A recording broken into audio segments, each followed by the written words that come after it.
Ah, the 90s. This thing is the Pokemon Pikachu 2. It actually came out in the year 2000. This is the second one to come out of the two. The first one is yellow and not in color. It's in like a monochrome.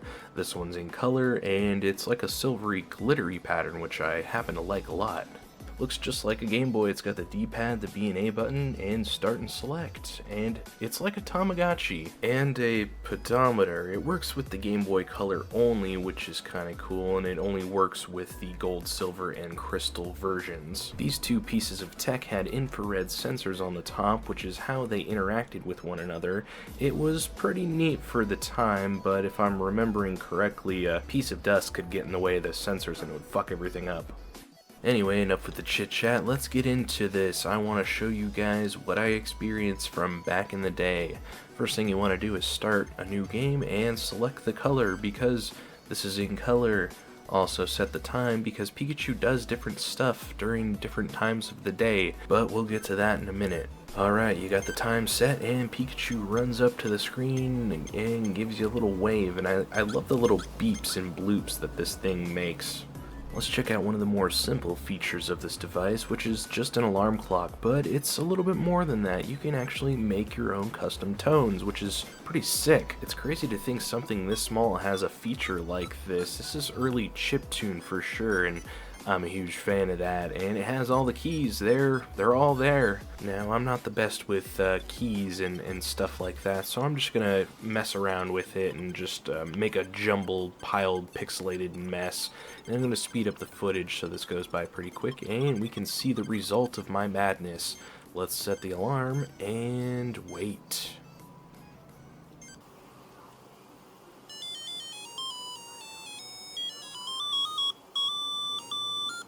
Yeah. Let's move on to the one and only minigame on this called High and Low, but first we'll need some watts. Watts are generated by walking because this is a pedometer device. You can use it for a multitude of different things within the gold and silver games, but for here, we just need to step 20 times in order to get 1 watt, and to play this game, 100 steps is required, so shake, shake, shake, shake, shake, shake, shake, I'm lazy, I'm lazy, I'm lazy, I'm lazy, I'm lazy.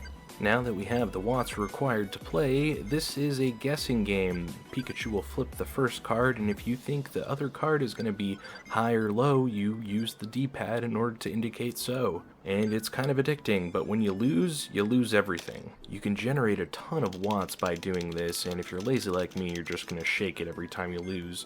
The more you play, the more you lose or win, or in my case, lose.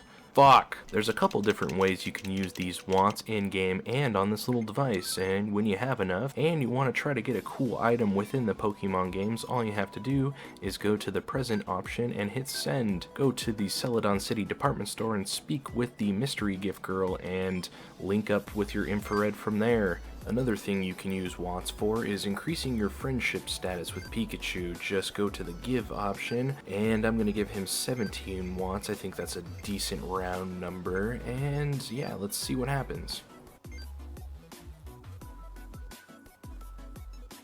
Yeah, fuck you, Pikachu! Depending on what your friendship status is with Pikachu, he will do a number of different cute little animations to let you know how he's feeling, like tap his foot to the fat beat of a D&B song, among other things like jump roping and fishing on the back of this advertisement. Yes, Pikachu, he does it all, except when he doesn't do anything, and that means you can't do anything. Yes, during certain times of the day, Pikachu will sleep. Unless you want to change the internal clock so he'll wake up, the only thing you can really do when he's sleeping is wake up!